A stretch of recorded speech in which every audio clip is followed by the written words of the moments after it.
Do people with avoidant attachment ever get anxious? If they do, why don't they show it? It can suddenly turn out that the avoidant displays very anxious tendencies. So you're just pretending to not worry. For the anxious person on the receiving end, it is like, which is it? This is so confusing. Can an avoidant become completely anxious? Either they loved me and it was all real and they cared, or it was all imagined and I was a fool for falling in love. To get an avoidant to feel anxious, you have to be willing to let go. It helps avoidants get in touch with their feelings, right? That's what helps them realize, oh, I did care more than I thought I did.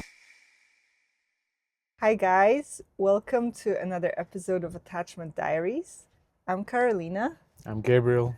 Today we're going to take a deep dive into a mind of an avoidant to answer a burning question. Do people with avoidant attachment ever get anxious? And if they do get anxious, why don't they show it? And also, how do you get an avoidant to show you when they're anxious? But before you start answering any of these questions, I'm going to need you to think about yourself from back then. Because all of these issues and these questions and the way we're relating to each other today is very different. Now we both get equally anxious, I would say, and equally avoidant, but mostly just secure. But back 10 years ago, this used to be such a huge source of insecurity for me, actually, because you were just never anxious or you weren't so bothered. You were always playing it cool. And that's what drove me to be insecure or to be anxious. So I guess my first question is, back then, did you really not worry about losing me? I would say there were layers that were conscious and unconscious layers. Would have to rewind a bit as well and take into account the earlier the dating stages were. 1 year in, when we were breaking up. 1 year in, okay. I was worried. You were worried. I was worried. So you were just pretending to not worry. Yes. Why do avoidants do this? Why do avoidants pretend they're not worried about something that they are deep down worried about? Most of it boils down to control, I think.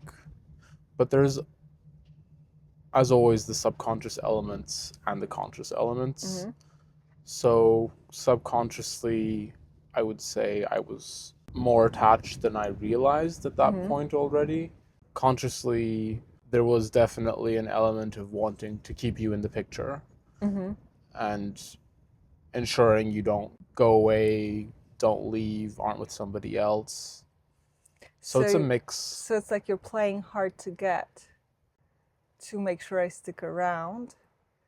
And at the same time, you're not aware that the stakes are high. Yeah. Like thinking back all those years, I was a very different person too, and had much less awareness of what was going on and how I felt and where this was going to go. I did not see us sitting here 13 years later talking about attachment styles. And the question was, why do avoidants play it cool? But I guess you did answer the question, that it's like a mix of not being aware and at the same time a mix of being strategic and like... Yes, it boils down a lot to control. Yeah. And as we've previously discussed in other episodes, the fear of like why avoidants will want to have control, right? That they're afraid of being abandoned in their own ways. Yeah. So as an avoidant, do you think avoidants do get anxious? Yes, definitely. Yeah. Absolutely, yeah. Because from my perspective back then, right, you just were unfazed. And I would say to you, but what if I move on? What if we don't you care? And you just deflect. So you're saying that back then you did care, but at the same time you didn't care as much as you do nowadays. Yes. The longer you spend with somebody, the Yeah, more the more you're attached you invested get. and Yeah, attached you are, of yeah, course. yeah, yeah. Absolutely. So it was also like you didn't see us as this long-term couple just It was yet. unclear. It was unclear. And I think for a lot of avoidants, it is very much like that they have this idea of a potential future with their partner that they are invested in, and they might even talk about it. Yeah. Our clients sometimes say that if it goes wrong and then they're an ex at this point, that they made all these grand promises about a home together and kids and a All these family and all plans. these big plans, Yeah, yeah. and then suddenly those evaporate and they are left wondering, the anxious person, was it all just words? Did it Yeah. mean anything? And I think trying to understand it in a black and white framing is very limiting and doesn't reflect the complexity of what's actually going on in an avoidance head. Well, what do you mean by black and white framing? That it's just either or. Like either they loved me and it was all real and they cared, or it was just all imagined, it was all words, and I was a fool for falling in love. I was certainly flipping Yeah. between these two Yeah. narratives back then. I was like, does he care at all? Yeah. Or he does care. But so what's important to emphasize then is that it's a duality for even for the avoidance side, which is why I think you have all these mixed messages, and for somebody on the receiving end, it's extremely confusing. They're like, which is it? Which is it? It is both. The avoidant will be in this planning the future, seeing a potential future essentially, and at the same time they have all their typical triggers, drivers. FOMO. They're definitely fear of missing out and wanting to cover all bases.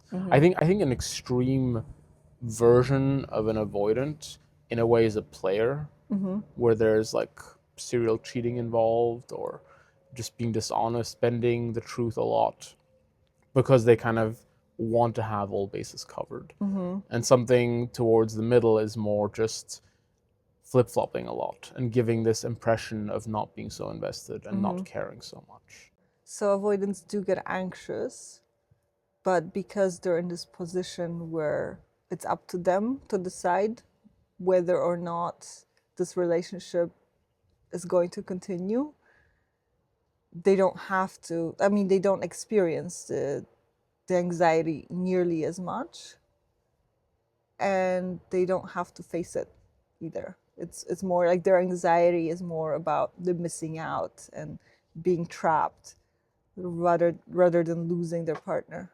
It rarely comes to the anxiety about losing their partner. Because the partner keeps on reassuring them, right? Yeah, and they feel like they're in control. So I don't know whether it's fair to call the fear of missing out anxiety. It's more of a fear that they're making the wrong choice. Is this So it's it? like doubt. Is this the one? Yeah, it's doubt. Am I making the right decisions here? Because I think people often reach a stage in life, especially if you're in your 30s, knocking on 40s, where you have a kind of early midlife crisis of some kind, and you're like, okay, this is it. This is my life. It's happening now. Am I ready to go all in? Am I ready to or commit? even in their late 20s as well, right? Yeah, it can be earlier too. Even more. So this is it. Now it's time to settle down. Yeah. Like now it's time to get Yeah. serious. And is this the person that I'm gonna do it with? Yeah. And that's, I think, also why the dating scene can be so brutal nowadays, because people have access to just so many more potential partners. It's like Netflix and movies. It's like Netflix and movies. You just spend more time browsing for a movie than you do watching the film. It's a good comparison, yeah. And so people are just in and out, and yes, no, maybe, and serial monogamers, rather than, okay, I'm serious, this is the one, and I want to do this with, and they're kind of chasing the grass is greener on the other side. And it's easy to keep on chasing, right? Yeah. When you feel like the stable person always is there as the backup. Yeah. Was I someone like this to you? Like the backup, the safe haven? Next question, please. I think yes. Yeah. Yeah. And it's sad, but that's a part of how you think. It's a bit ruthless, really, you know. But in a way, when some of our program students ask that question afterwards, is that the reality? Is that what it was with my partner or ex? Mm-hmm. Telling them the truth and helping them see it as that is actually what enables them to stop being so giving and starting to understand they have value that they're providing, and their partner needs to fear missing that, fear losing that even, in order for them to wake up. Yeah, it's about accepting that the avoidant doesn't love you as much as you wish that they did, I guess. Coming to terms with it. And I think that's what it was for me too. It's like, oh, how can he be so shallow? I think that was my judgment at some point. I realized that. I was like, and then I was like, okay, like it is what it is. And if that's what he wants, he's not gonna be happy. But yeah, I can't change it. I'm not even sure it's so much about not being as emotionally invested or as in love. It's about the dynamic. That which dynamic?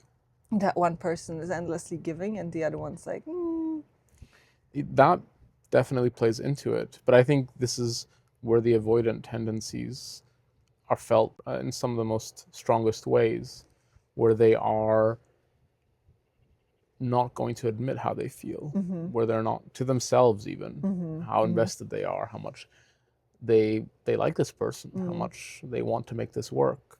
Because if they did, they lose control and power, right? And it becomes too, they always want to have one foot out of the door, just in case.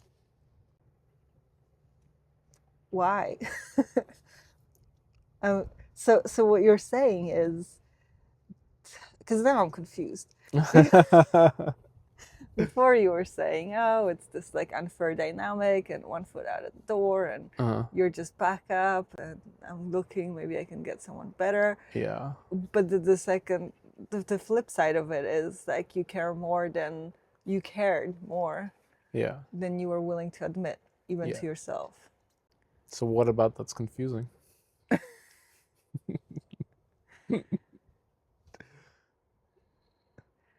It's hard because on one hand, making things work did require me to kind of give up on the romantic ideas, but then at the same time, when you tell me like, oh, I cared more, then Which is it? which is it? And that's the crux of the matter, you know. Yeah. For the anxious person on the receiving end, it is like, which is it? Which is This it? is so confusing. And I guess actions speak louder than words. Yeah, definitely. And ultimately, you did stick around, so. And the avoidant person though is going through their own version of that. But I think because they are primarily in control and have more power, the intensity isn't quite so much there, right? Until they get abandoned. Until they get abandoned. Yeah. But it's equally confusing internally. That's why it's in a way a kind of shared experience, actually. Just that the avoidant might say, no, I don't know what you're talking about. I'm clear on my decision and I know what I want. And they might actually feel that way in a moment, right? Where they're like, clear, this is not going to work because we're too different. We want different things, whatever the reasons are. And then a few weeks, sometimes months later, it's not so clear anymore. And they flip back to, oh, well, it was quite nice actually. And did I pull the trigger too soon? The wrong decision. Yeah. So it's equally confusing on both ends, just in different ways. And that both are in the dark in a way. So avoidant is doubtful and they're confused. They don't know what they want. And the anxious person is doubtful and confused because they don't know what the avoidant wants. Yeah.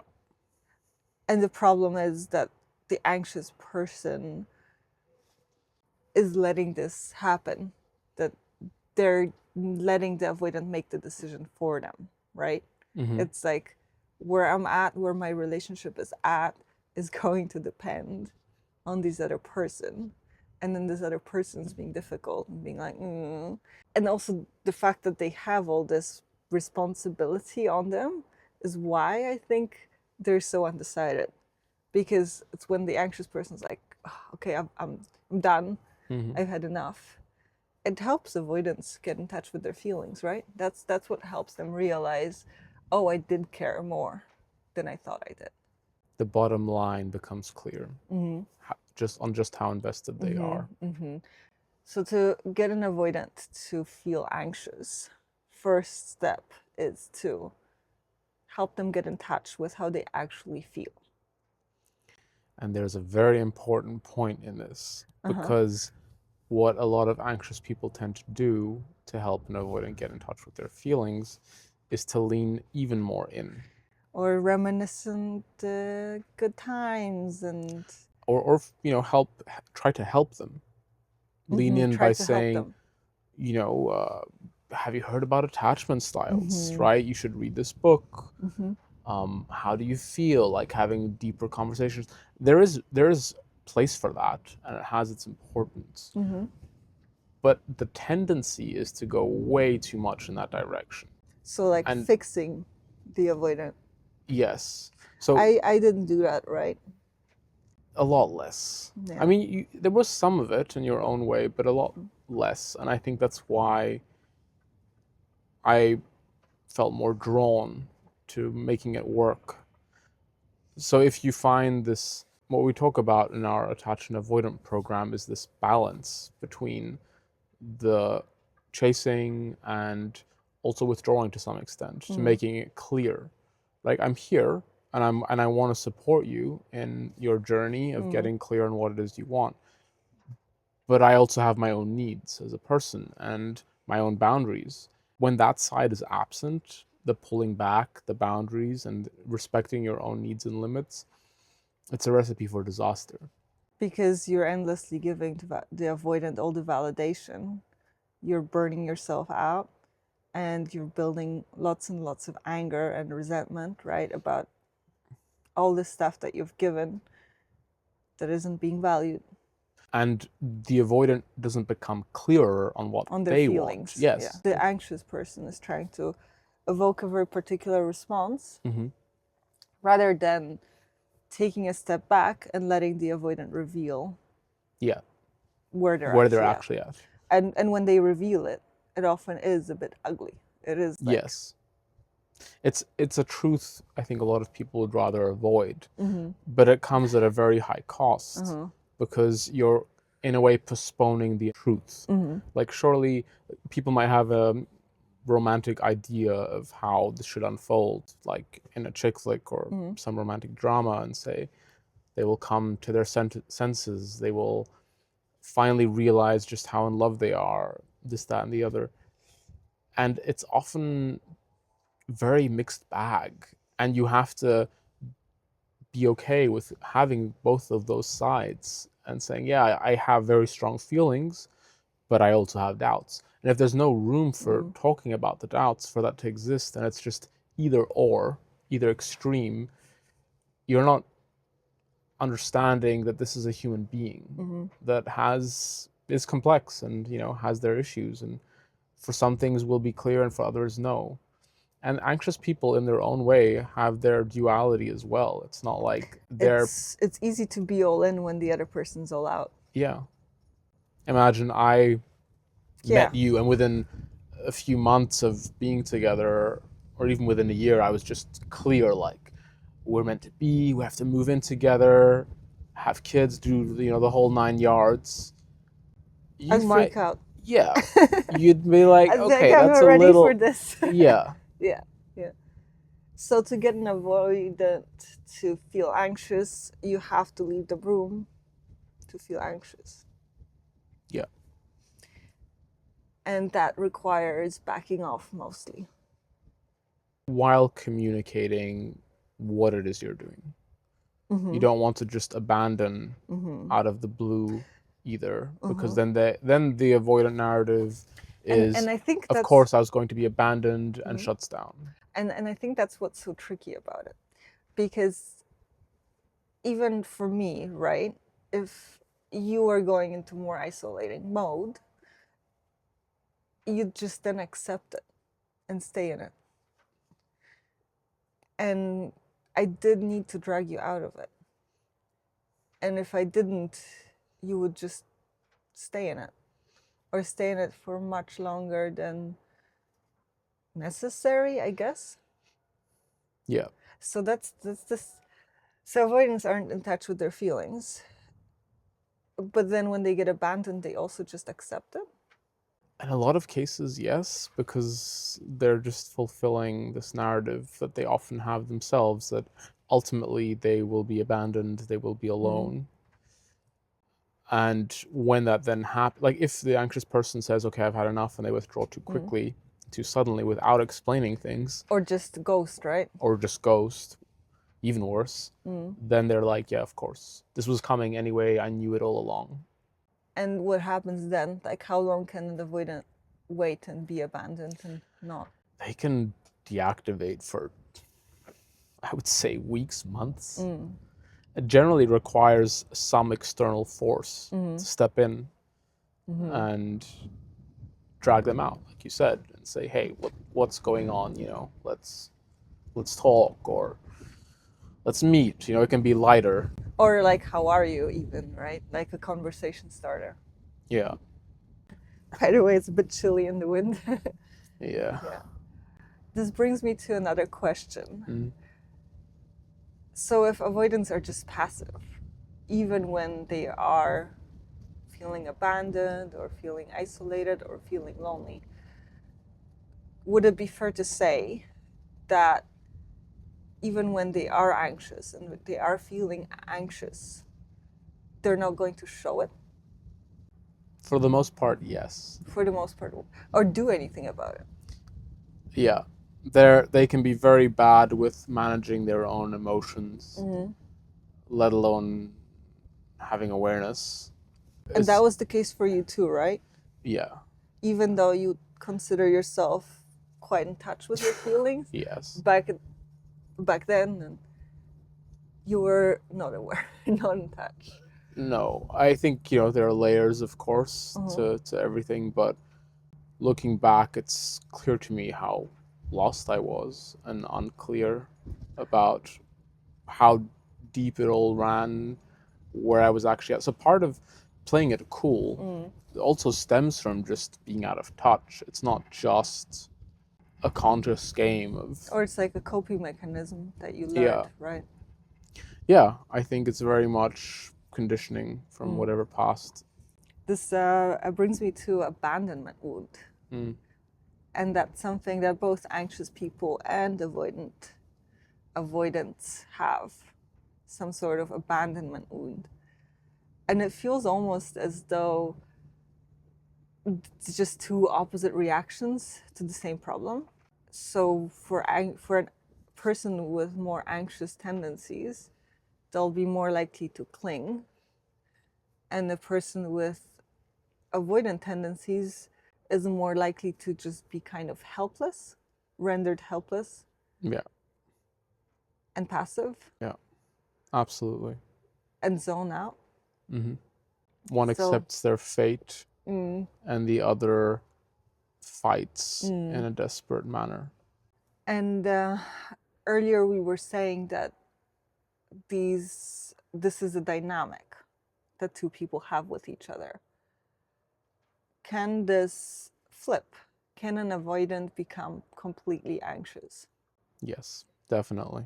An avoidant can become completely anxious.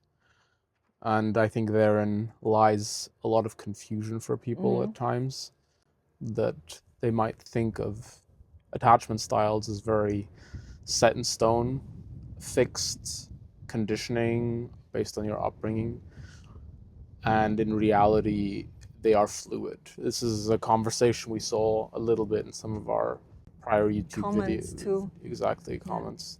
And so maybe something important to underline again, that attachment styles are fluid depending on circumstances. People, We have a Malta. We have a guest. we have a guest. Come, Would you like Malta. to join, Malta? All right. Perfect. Make yourself at home. So what we sometimes see with clients is they say, I used to be secure. I met my partner. Things went south. I became anxious. They're an avoidant. I eventually had enough and got more in touch with my secure attachment style again. And my partner or ex-partner became anxious. What the hell? And yeah, that's the reality. And I think an easier way to understand all of it is to think of attachment styles as power dynamic. The person that tends to hold more power tends to be the avoidant, who is more emotionally reserved and guarded and less transparent. And the person with an anxious attachment style tends to have, at least in these contexts, less power. And they are then more anxious and clingy and chasing. And if that power flips, because an anxious person might say, I've had enough, I'm withdrawing, or suddenly they have, let's say, a financial upper hand, then it can suddenly turn out that the avoidant displays very anxious tendencies. So to make an avoidant anxious, you have to become avoidant. You have to have more power You have to have more power. in some way, shape, or form. You have to be willing to abandon them. I think abandon them is maybe a bit Extreme. but you have to be willing to take power. And taking power can happen in many different ways, whether it's financial, whether it's emotional, Decision making, right? social, decision making of some kind, yeah, taking charge. So if you do that enough without it being too extreme, yes, that's what can make an avoidant partner anxious. But even if it is extreme, even then it can make them anxious. Yeah, but it can also be too extreme so that they shut down. Yes. If the goal is to get them to wake up, right? I mean, there's a difference if you're saying, okay, I've had enough, I'm done, I'm out, fair enough. But if you're trying to invoke a response, then you need to do it more gradually. Which is why no contact, I find, can often be quite dangerous. I mean, it depends on how anxious the anxious partner was to begin with. But if you go from one extreme to the other too suddenly, it can backfire. Yeah, because the avoidant will up the stakes. Yeah. And they'll make you even more anxious. So you have another anxious episode. Yeah. And they'll feel in charge again. Like that's what I see. And that's what I see with no contact. That nobody does no contact correct. Everyone just goes no contact for 30 days or 60 days or whatever. And the next thing they do is like a really loving message or relating as though like no time has passed and nothing has changed. And yeah. And nothing has been processed within that time either. And they're still relating to the avoidant as though like they're still invested, right? Yeah. So to get an avoidant to feel anxious, you have to be willing to let go. Yes. You have to be willing to lose them. Yeah. And that's also, I think I talked about it in another video, that if you want someone to worry about losing you, you have to be willing to lose them. It's like a leap of faith a bit. And that's also the journey. Yeah. Yeah, so many of our YouTube comments were asking about how do I get an avoidant to stop being avoidant, basically. How do I get them to make more effort or worry about losing me and all that kind of stuff. And we thought about making a video about it, right? But it's just such a huge topic. We have a whole program on it. Yeah. but in essence, it's about yourself, right? And this power that you were talking about, like you as the anxious person have to take charge and have power, take the power, and that means taking control and not letting the avoidant call the shots, and not letting them get away with, like, not reward the bad behavior. Yeah. And make endless effort, and at the same time not be completely strict, because if you try too hard, I mean, if you wait too long, you're just gonna reach your limit, give up, and walk away. And by the time the avoidant changes, it will be too late. At the same time, you can't just be endlessly patient and giving. That's what leads to the avoidant getting abandoned.